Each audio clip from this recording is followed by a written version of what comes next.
वेद माता गायत्री के साथ उपासकों को, गायत्री मंत्र की उपासना और साधना करने वाले को जो पांचवा लाभ है उसका नाम है कीर्ति।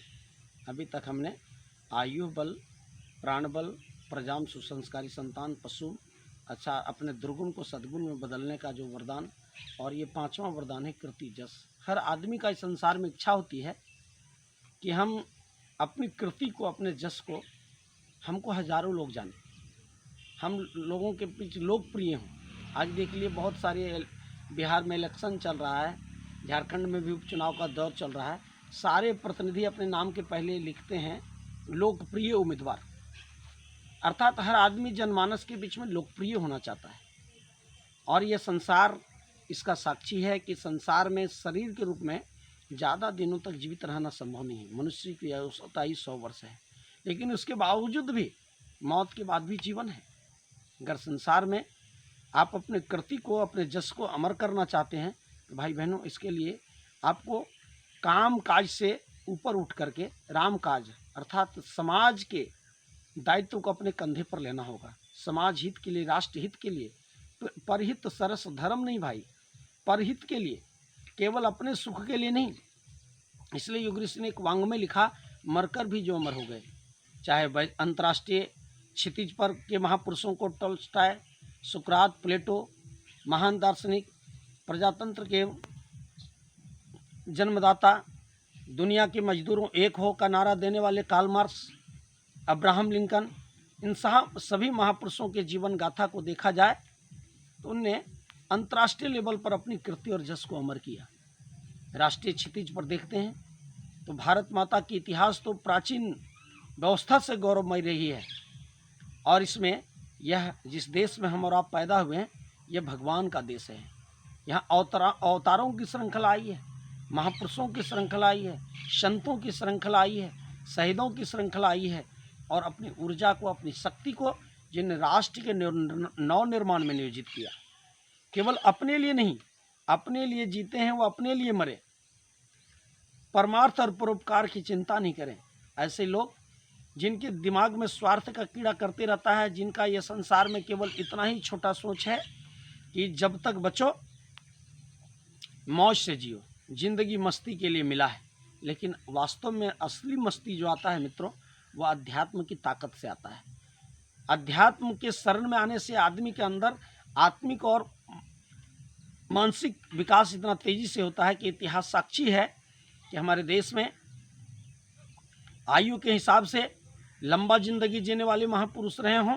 108 वर्ष के तेलंग स्वामी हों, चाहे 118 वर्ष के नागार्जुन हों, चाहे 6 वर्ष कम आयु जीने वाला ध्रुव, प्रहलाद, मन्यु, श्वेतकेतु, उदालक, अष्टावक्र, जो जन्म से ही अपनी कीर्ति और जस को पूरी मानवता के लिए इतिहास में अमर कर दिया।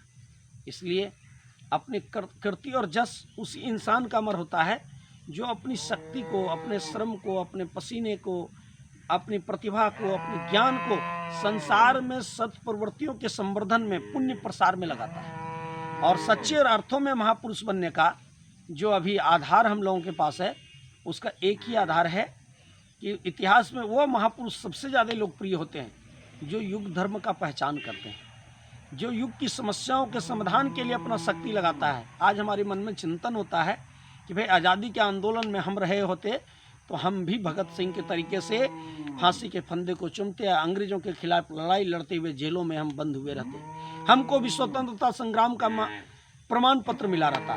लेकिन आज आज़ादी से भी युग ऋषि ने कहा, जो व्यक्ति जिस जमाने में जन्म लेता है, उस जमाने की जो समस्याएं हैं, युग का जो प्रॉब्लम है, युग की जो विभिन्न विविधताएं हैं, जो युग के सामने चुनौतियां हैं, उस चुनौतियों के समाधान में अपने आप को नियोजित करता है, वह वास्तव में इतिहास में अमर हो जाता है।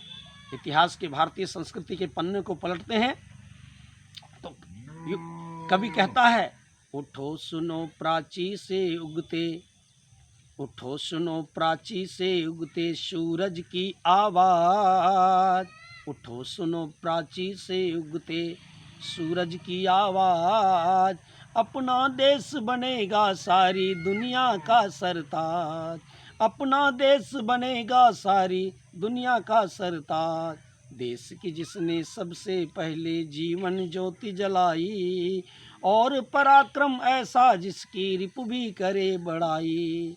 मानवता के लिए जिन्होंने हड्डियां तक दे डाली, मानवता के लिए जिन्होंने हड्डियां तक दे डाली। माताओं की हुई अनेकों बार गोदियां खाली, माताओं की हुई अनेकों बार गोदियां खाली। दिया न्याय का साथ भले ही हारे अथवा जीते, दिया न्याय का साथ भले ही हारे अथवा जीते। गिद्ध गिलहरी तक न रहे थे परमारथ से पीछे, गिद्ध गिलहरी तक न रहे थे परमारथ से पीछे। भाई बहनों, इस देश का ऐसा स्वर्णिम इतिहास रहा है कि युग धर्म को पहचाना था ऋक्ष बंदरों ने। राम का जब काम चल रहा था, प्रभु श्री राम का अवतरण हुआ था, त्रेता युग की समस्याओं के समाधान में जब बड़े बड़े श्रीमंत, बड़े बड़े पढ़े लिखे लोग, समझदार लोग, बुद्धिमान कहे जाने वाले लोग, धनवान कहे जाने वाले लोग जब भगवान राम के इस कार्य में अपना सहयोग नहीं दे पाए, तो छोटे छोटे भावनाशील लोग निकल कर, ऋक्ष बंदर हमारे देश में निकल करके आए और प्रभु श्री राम के काम में जो उनका संकल्प था, राम काज के मोई कहाँ विश्राम, निश्चिन्हीन करो मही, जो निश्चरों को हीन करने का संकल्प लिया था प्रभु श्री राम ने, उसमें अपनी ताकत लगाना समय। छोटी सी गिलहरी हो, चाहे वह जटायु गिद्ध हो, जब माँ सीता को, आप सभी कहानी जानते हैं, चाहे अंगद जैसा बालक हो, जिन्हें युग धर्म को पहचाना और प्रभु श्री राम के सेना में शामिल होकर लंका में जाकर रावण के सामने चुनौती पेश किया था। हम उस देश के वासी हैं जिस देश में गिद्ध गिलहरी बंदर बालू भी इस देश में क्रांति किया है, युग धर्म को पहचाना है। आज़ादी के आंदोलन के दीवानों के युग धर्म को देखिए तो उसमें सारे महापुरुषों के, देवात्माओं की ऐसी श्रृंखला आई थी कि उन श्रृंखलाओं के अंदर अपना नाम, अपना जस गौरव की कोई चिंता नहीं था। तन समर्पित, मन समर्पित और यह जीवन समर्पित, चाहता हूँ देश की धरती तुझे कुछ और भी दूँ, तुझे कुछ और भी दूँ। उन महापुरुषों की जीवन का गाथा देखिए। फांसी के वक्त पर चढ़ते समय खुद्दीराम बोस का वजन बढ़ गया था। अशफाक उल्ला खां, राम प्रसाद बिस्मिल, भगत सिंह, सुखदेव, राजगुरु, यतीन चंद्र बाघा, झांसी की रानी लक्ष्मीबाई, बाबू कुंवर सिंह, भगवान बिरसा मुंडा, इन महापुरुषों के जीवन को गाथा दिखा जाए तो इतनी यातनाओं को उनने सहा जेलों में। चाहते तो अंग्रेजों से माफ़ी मांग करके उसमें बड़े बड़े पद को सुशोभित कर सकते थे, अंग्रेज के उन्हें बड़ा बड़ा राज्य का मालिक बना सकता था उनकी योग्यता के अनुकूल। लेकिन उन्होंने कहा नहीं, गुलाम भारत का में हम जीना हमको अच्छा नहीं है, हम अपने पीढ़ी को धीरू और भीरू नहीं बनाना चाहते हैं, उनके तेज को जगाना चाहते हैं, इसलिए अंग्रेज़ों को भगाना जरूरी है। और कहते हैं फांसी के वक्त पर चढ़ते पहले राम प्रसाद बिस्मिल का शरीर का वजन बढ़ गया था। खुद्दीराम बोस कह रहे थे, आमे दो विदाई आमे घूरे हांसबी, हांसबे हांसबे चढ़बे फांसी, देख ले जगतवासी। भाई बहनों, ये अवतारों की श्रृंखला थी। बाल गंगाधर तिलक के बारे में कहा जाता है कि उनका पेट का ऑपरेशन होना था। पेट के ऑपरेशन के लिए जो ऑपरेशन थिएटर में चिकित्सक लोग उनको ले जाने लगा, तो आप जानते हैं उनने डॉक्टरों को मना कर दिया कि हमको क्लोरोफॉर्म मत सुंघाइए, हमको गीता का ग्रंथ दे दीजिए। और उन्हें गीता पढ़ते रहे और अंग्रेजों ने उनका, डॉक्टरों ने, चिकित्सकों ने उनका ऑपरेशन थिएटर में ऑपरेशन कर डाला, उनको उफ तक नहीं किया। सरदार वल्लभ भाई पटेल, लौह पुरुष, जिन्हें फिर से भारत को महाभारत का रूप दिया, छोटे छोटे गणराज्यों में बटे हुए, आज़ादी के बाद भी एक महत्वपूर्ण काम सरदार वल्लभ भाई पटेल ने किया और भारत की गौरव गरिमा को फिर से पुनर्जीवित किया। ये युग धर्म को पहचाना। आज उससे भी बड़ी चुनौतियां हमारे सामने हैं, उससे बड़ा भी युग धर्म हमारे सामने है। आज जिस समय में हम और आप पैदा हुए हैं, उस समय उनसे भी विशाल समस्या मुँह भाई खड़ी हमारे सामने है। वह पर्यावरण का प्रदूषण हो, कटते वृक्ष हो, सूखती नदियां हो, रासायनिक उर्वरक कारण बंजर होती धरती माता हो, 4% जो जल शुद्ध बना है भूगर्भ जल पीने योग्य, उसका लगातार घटना हो, पानी का अभाव हो, सांप्रदायिक झगड़े हों, इंसान का खून का प्यासा बन रहा है। आज इस वैज्ञानिक युग में जब सारा कुछ एक क्रांति से चल रही है, एक बदलाव से चल रही है, दुनिया एक तरीके से चल रहा है। मोबाइल है तो सब लोग मोबाइल से बात कर रहे हैं। ठंडा आता है तो सभी लोग चादर ओढ़ने के लिए मजबूर हो जाते हैं। कहते हैं दुनिया के नक्शे पर 3 ही क्रांतियाँ अभी तक हुई है। उस क्रांति का नाम है पहली क्रांति, अग्नि की क्रांति। अग्नि की क्रांति इस दुनिया में आई तो हर आदमी, हमारे पूर्वज लोग जंगलों में रहते थे, कच्चा कंद मूल खाते थे, तो उन्हें पाक कला का ज्ञान सीखा। दुनिया का कोई भी व्यक्ति हो अब कच्चा भोजन नहीं करता है। पाक कला का विज्ञान सभी लोगों को अग्नि क्रांति ने हम लोगों को दिया। दुनिया के हर नक्शे में क्रांति की धमक पहुंची। दूसरी क्रांति दुनिया के नक्शे पर जो हुई, उस क्रांति का नाम है राजनीतिक क्रांति। हर देश गुलामों की तरह मनुष्यों को खरीदा और बेचा जाता था। हर जगह राजतंत्र के राजा अपनी मनमानी करते थे। अभी 50 साल पहले टिकैतों के जमाना को जो देखा, उसमें कितनी फजीयत झेलनी पड़ती थी जनमानस को। आज़ादी के बाद भी टिकैतों का जहाँ वर्चस्व था, भाई बहनों, उस अंग्रेजों के ज़माना में क्या रहा होगा। लेकिन पूरी दुनिया के नक्शे पर प्रजातंत्र की बहाली हुई और प्रजातंत्र ने हर देश में लोकतंत्र की बहाली कर दिया। चाहे कितनों बड़े राजनेता मीठी मीठी बात करे, अगर जनता के जनमानस पर खरा नहीं उतरता है तो उनको दूध से जिस तरह मक्खी निकाल कर लोग फेंक देते हैं, उसी तरीके से सरकारें बदल डालते हैं। प्रधानमंत्री, मुख्यमंत्री को लोग बदल डालते हैं 5 साल के अंदर ही। ये प्रजातंत्र की ताकत है। कुछ दिन पहले तक नेपाल बेचारा राजतंत्र के साये में जी रहा था, वहाँ भी लोकतंत्र की बहाली हो गई। सारे लोग आज प्रजातंत्र को स्वीकार कर लिया, किसी भी धर्म संप्रदाय के लोग हों। तीसरी क्रांति जो दुनिया के नक्शे पर, उस क्रांति का नाम है विज्ञान की क्रांति।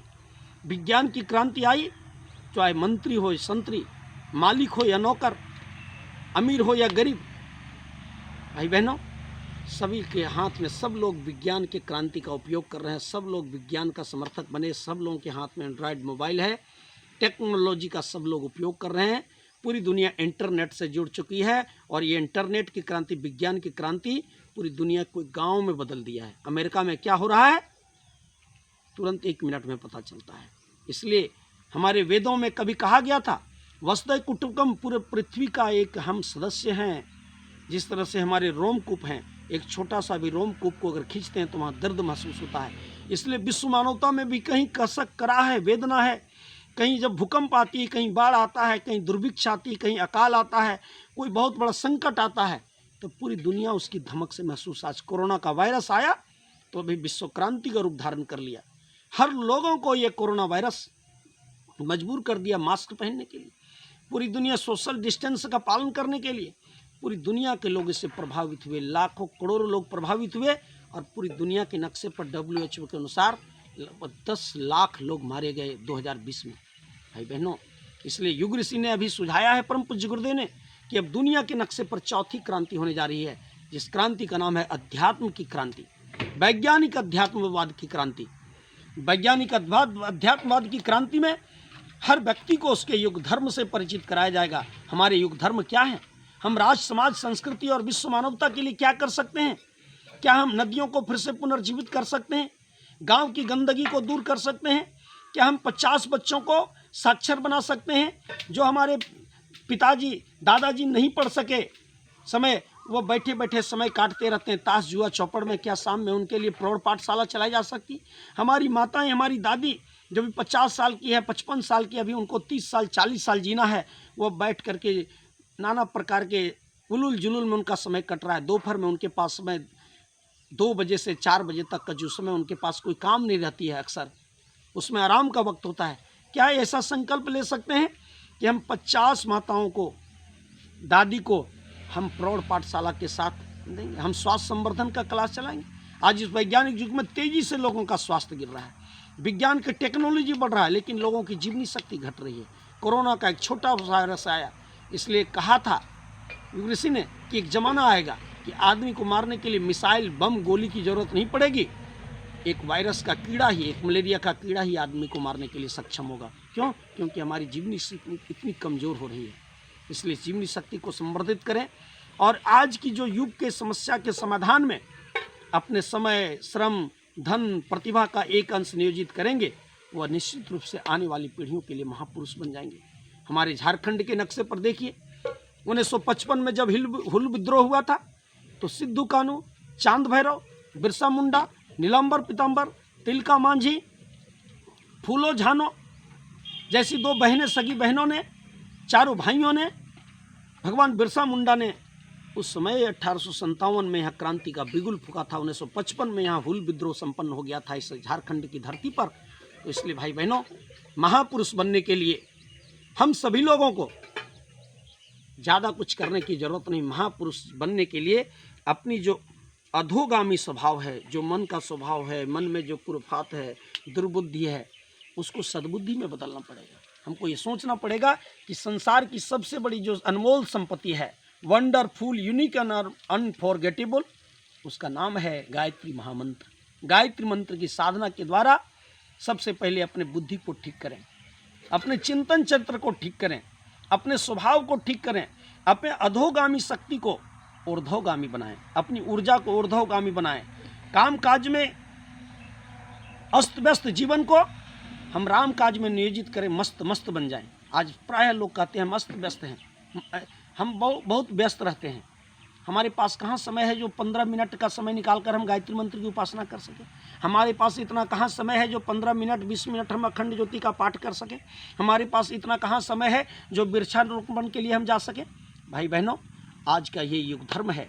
हम पंच महाअभियान है, वृक्ष गंगा अभियान, निर्मल जन गंगा अभियान, बाल संस्कार शाला, युवा जोड़ो अभियान, व्यसन मुक्ति आंदोलन, कुरीति अंधविश्वास का निवारण, जो युग ऋषि ने इस अभियान को दिया है, उस अभियान में हम अपने समय, श्रम, प्रतिभा, ज्ञान का एक अंश लगाएं तो आने वाली पीढ़ी हमको युग युग तक जग याद करेंगे, हम ऐसे कर्म करें, युग युग तक जग याद करेंगे, हम ऐसे कर्म करें, कर्म में ऐसे मर्म भरें।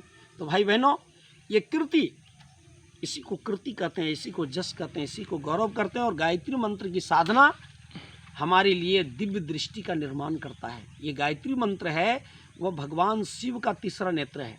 भगवान के शिव के चित्र में देखते हैं, दोनों आंखें उनके ध्यानस्थ अवस्था में बंद है और तीसरा नेत्र खुला हुआ है, जहाँ हम लोग चंदन लगाते हैं। चंद्रस्य महत्पुण्यम।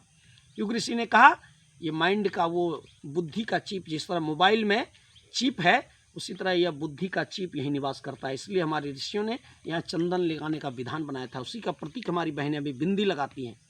तो ये बुद्धि को ठीक करने का है, तीसरा नेत्र को, आत्मज्ञान को, दूरदृष्टि को, दिव्य दृष्टि को, भविष्य दृष्टि को, जीवंत जार विवेक की दृष्टि को जागृत करने के लिए हम लोग को क्या करना पड़ेगा? नियमित रूप से गायत्री की साधना करना पड़ेगा। जप और तप को अपने जीवन में स्थान देना पड़ेगा। युग ऋषि के साहित्य का स्वाध्याय करना पड़ेगा और तब हमको युग धर्म का रास्ता भली भांति हम उससे परिचित हो सकते हैं और राष्ट्र के निर्माण में छोटे छोटे उपक्रम का संकल्प लेकर के दीन दुखियों के सेवा का काम ले सकते हैं। बाल संस्कार शाला, वृक्षारोपण, छोटे छोटे प्रकल्प लेकर हम भी आने वाली पीढ़ियों के लिए महापुरुष बन सकते हैं। हमारी भी कृति और जस अमर हो सकता है। धन्यवाद सभी भाई बहनों को। आज षष्ठम दिन में नवरात्र का पावन अवसर पर नमस्कार, प्रणाम करते हैं, अपनी बात समाप्त करते हैं।